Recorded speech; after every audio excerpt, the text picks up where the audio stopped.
लक्ष ज्योतिदीप उजळी मनात, भावी जनात जनांच्या मनात, शिर्डीचा राजा साई माझा. चला मंडळी, साईनाथांच्या भक्तिरसात साई नामाच्या अमृत कलशात एकरूप होऊया.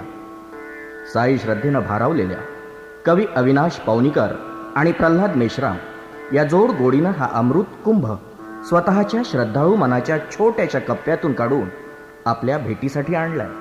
आणि आज म्हणतात एकच ध्वनी उमटला, साई माझा, साई माझा, साई माझा. संगीतकार प्रल्हाद मेश्राम यांनी संगीतबद्ध केलेल्या रचना साई दर्शनाची ओढ रोमरोमात पुलकित करून भाविकांना साई नामात रंगवून टाकतात. साई माझा साथी, जीवाचा भरोसा, अंगी ज्याच्या गुण घुमती सर्वदा.